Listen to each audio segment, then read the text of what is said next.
Hello everyone, welcome to my channel. आज हम लोग क्लास 10 की जो एनसीईआरटी एग्जाम्पलर है इसके चैप्टर नंबर 5 अर्थमेटिक प्रोग्रेशंस की एक्सरसाइज 5.3 का question number 19 and question number 20 solve करेंगे। Question number 19 is find the sum of the two middle most terms of the AP -4/3 -1 -2/3 and so on. And इस series का जो last term है that is 4/1/3। यहाँ पे हमें क्या करना है कि sum of two middle most term निकालना है। ओके, तो फर्स्टली यहाँ पे जो हमें AP सीरीज गिवन है कि AP है -4/3 -1 -2/3 एंड लास्ट टर्म इज 4/1/3। तो इस सीरीज में A की वैल्यू क्या है, फर्स्ट टर्म है यहाँ पे हमारे पास में -4/3। ओके, फिर हमारे पास में ए एन की वैल्यू क्या है, क्योंकि ए एन ये इस सीरीज़ का लास्ट वाला टर्म है। ठीक है, तो ये क्या है 4/1/3 है।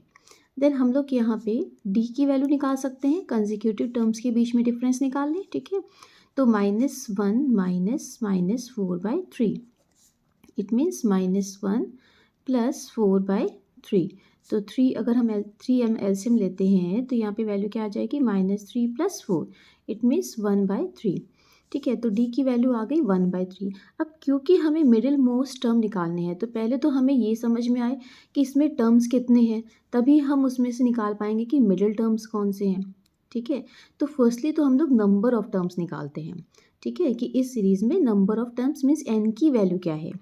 तो a n is equal to होता है A + n-1 D। तो ए एन की वैल्यू हमारे पास में है 4/1/3। 4/1/3 इज इक्वल टू ए की वैल्यू है -4/3 + n-1 एंड डी की वैल्यू है 1/3। ओके, तो इसको सॉल्व किया तो 13/3, ये -4/3 इधर आएगा तो 4/3 and this is equal to n-1 1/3। Okay, then इसको हम लोग सॉल्व कर लेंगे तो यहाँ पे क्या आ जाएगा 17/3। ये 1/3 है, इधर आएगा तो यहाँ पे क्या हो जाएगा 3/1। इट मीन्स 3 और 3 कैंसिल हो गया, तो n-1 की वैल्यू हमें क्या मिल रही है 17 मिल रही है। तो it means n is equal to क्या हो जाएगा 17 + 1 दिस इज इक्वल टू 18। तो 18 आई नंबर ऑफ टर्म्स। ठीक है, यहाँ पे नंबर ऑफ टर्म्स कितने हैं 18 हैं। हमें क्या निकालना है, मिडिल मोस्ट टर्म का सम निकालना है।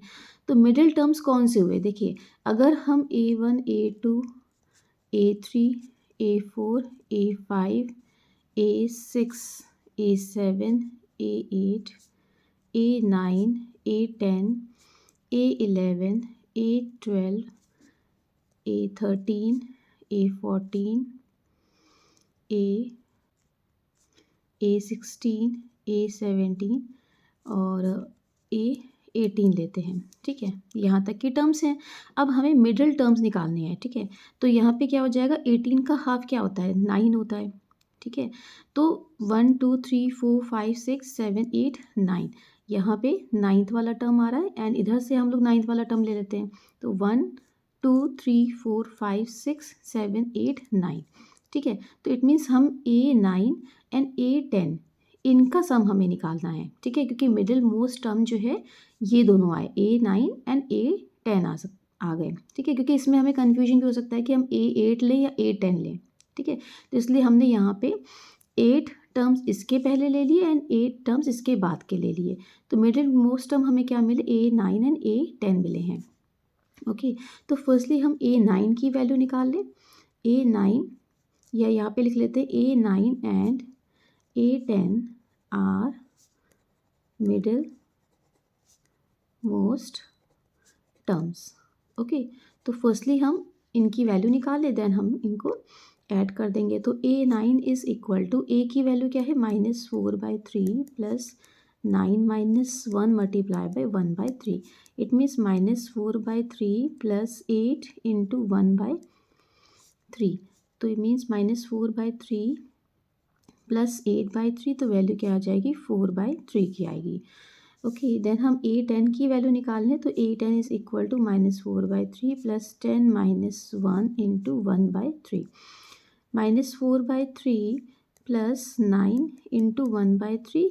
ओके, तो -4/3 + 9/3 यहाँ पे वैल्यू हमें क्या मिली, 5/3 की वैल्यू मिली है। ओके, देन हमें A9 प्लस A10 की वैल्यू निकालनी है। तो A9 की वैल्यू हमारे पास में 4/3, A10 की वैल्यू है 5/3। इट मीन्स 9/3 एंड वैल्यू क्या आ गई, 3 की आ गई। It means A9 plus A10 इनकी वैल्यू हमें क्या मिली है, 3 मिली है। Okay, so this is our answer. Now next question 20 is the first term of an AP is -5 and the last term is 45.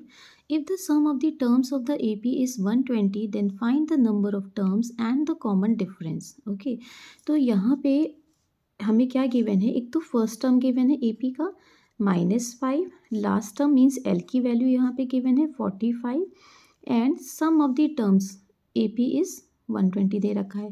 Means हमें यहाँ पे एस एन की, अगर नंबर ऑफ टर्म्स एन है तो इनका सम हमें गिवन है 120। ओके, हमें क्या फाइंड करना है, number of terms and the common difference. ठीक है, तो देखिए सम ऑफ एन टर्म्स का फॉर्मूला क्या होता है, S n is equal to होता है n/2 in the bracket a plus l. ठीक है, इससे हम क्या करेंगे, n की वैल्यू फर्स्टली फाइंड कर सकते हैं। ओके, बिकॉज 120 यहाँ पे सम दे रखा है, n/2, a की वैल्यू है -5 एंड l लास्ट टर्म है 45। ओके, तो यहाँ पे 2 इधर मल्टीप्लाई हो जाएगा, 120 multiply by 2 is equal to n multiply by 40। Okay, तो यहाँ पे हो जाएगा 240/40 करेंगे, ये 40 इधर डिनोमिनेटर में आ जाएगा। ठीक है, तो नंबर ऑफ टर्म्स हमें क्या मिल रहे हैं, 6 मिल रहे हैं। देन हमें कॉमन डिफरेंस निकालना है, तो यहाँ पे हम ए एन का फॉर्मूला लगा लेते हैं कि ए एन इज इक्वल टू होता है a plus n minus 1d। ठीक है, तो यहाँ पे n, क्योंकि लास्ट टर्म जो है हमें क्या दे रखा है, 45 का दे रखा है एंड यही क्या होती है, ए एन की भी वैल्यू होती है, क्योंकि इस सीरीज़ का nth वाला जो टर्म है that is the last term.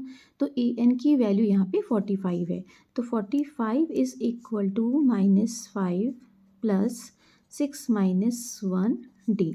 तो ये 5 -5 इधर आएगा तो +5 में चेंज हो जाएगा, this is equal to 5d। Okay, तो यहाँ पे क्या हो जाएगा 50 एंड ये 5 इधर डिनोमिनेटर में आ जाएगा। इट मीन्स d की वैल्यू हमें क्या मिलेगी, 10 मिलेगी। ओके, तो यहाँ पे हमें n की वैल्यू क्या मिली है, 6 मिली है एंड d की वैल्यू मिली है 10। ठीक है, so this is our answer. I hope दोनों ही क्वेश्चंस आपको समझ में आए होंगे। अगर मेरी वीडियो पसंद आई है तो प्लीज़ इसको लाइक, शेयर एंड सब्सक्राइब करना मत भूलिएगा। See you in the next video, till then bye bye.